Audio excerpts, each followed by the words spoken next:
Thank you. Justice Barrett? So this might be a question about the distinction or the interplay between bantam books and just state action more generally. In Justice Thomas's questioning of you towards the end, he was talking about the distinction between encouragement and coercion. So what if Facebook said, and this is counterfactual, it's not what happened in this case, but what if Facebook said, you know what, we're partners, we're on the same team, this is a once-in-a-lifetime pandemic, and we think it would be most efficient and most helpful for the public good for us to just turn over our content moderation to you. That's not coercion, that's voluntary on Facebook's part, but wouldn't it be state action then? So to me, it starts to veer over, and obviously with all the caveats, state action is incredibly context specific. I don't want to be definitive, but to me that starts to verge more over into the joint action. We're doing something together. The government is doing things. It's actually making decisions. It's not just advising or persuading the platforms. I think the rubric, that may well be state action, but the rubric would be, I think, more sound in the joint action cases than under significant encouragement, which has never been just us trying to persuade you to do something. How do we consider the relationship between those two things? Because I agree with you, bantam books is about coercion and drawing the line there, but clearly there are some times when things veer into the joint action space where we would say that maybe there is state action, and there's a dispute in this case, it kind of comes up in the next one too, about which framework is the right one.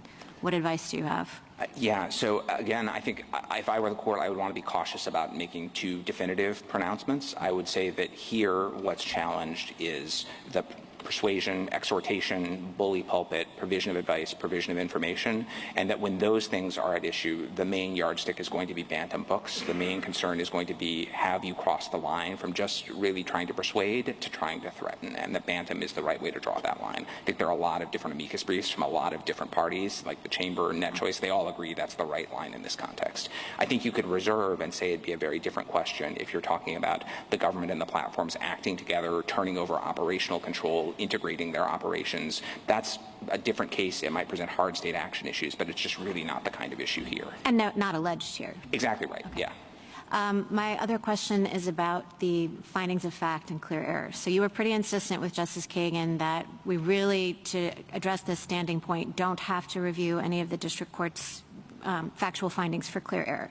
And I just want to make sure that that's right, because I'm thinking about things you talked about with, I think it was Justice Alito, the interchange with the expletives, you know, we're getting mad, we want answers now, or, you know, are you whatever serious? Yeah. And that was actually about his own Facebook account. Or there was another change that was exchanged that was actually about somebody impersonating the president's granddaughter on Twitter.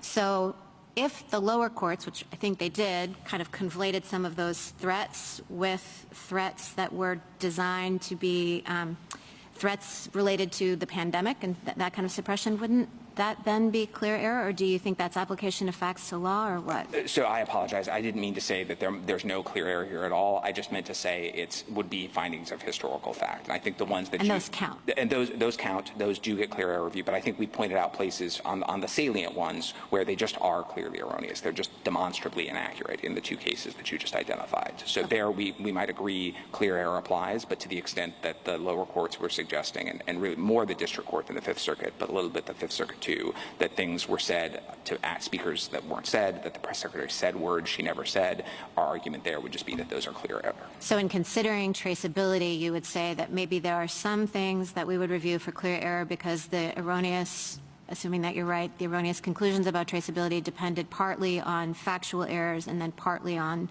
applications of law to fact. And an incorrect legal standard, yeah. Thanks.